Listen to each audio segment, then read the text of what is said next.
Erokamano nyako Ramogi kuom Ramogi TV ne weche manyien mago mag kagi kacha mar saa 10 mar odhiambo. Nyinga Ochieng Emmanuel.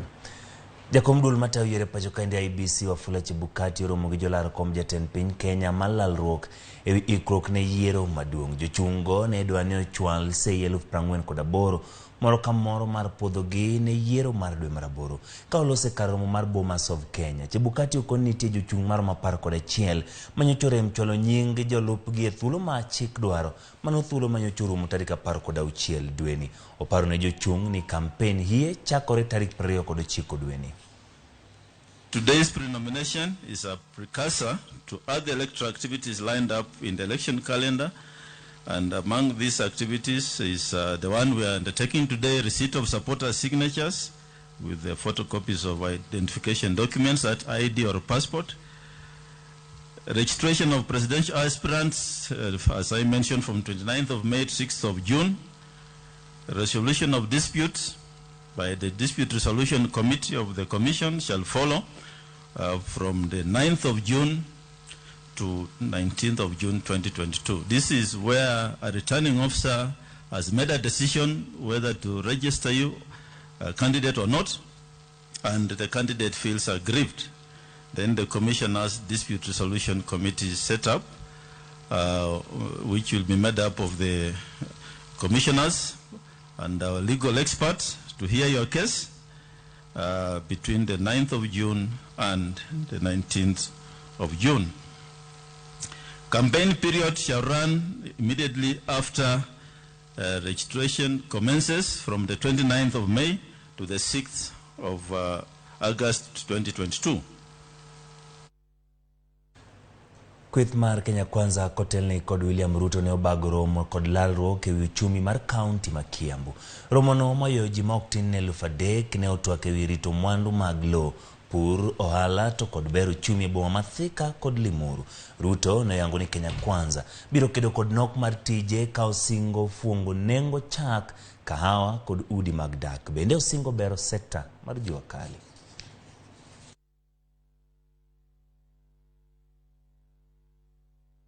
Kwa Ramogi jwanga wacha ma otenore kod mano wabro kelo ni kinde mana mabiro machiegni kaendi. Wadhi nyime kendo wadhi kanyo weche geko mago motenore kod weche mag luto ombulu yorno ero mar 6 piece. Mokuom jotelo mag duond bura mar DAP County ma Kakamega koro dwaro jalar kom ten piny Kenya gi otiko mar Azimio la Umoja Raila Amolo Odinga mondo chiw thuolo maromre ne duond buche duto manie riwruok mar Azimio la Umoja.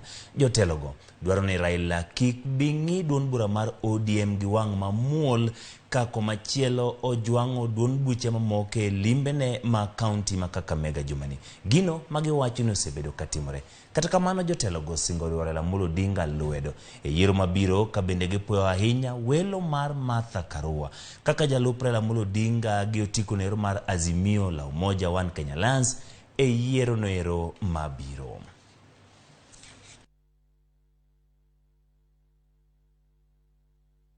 Kawadhi nyime kodong' mana ndalo 77 to piny Kenya dhi e yiero ma tarik 9 dwe mar 8. Nitie dwaro mane ni weche ma ichwalo kod jofwambo ne jopiny obedo monon kendo makare.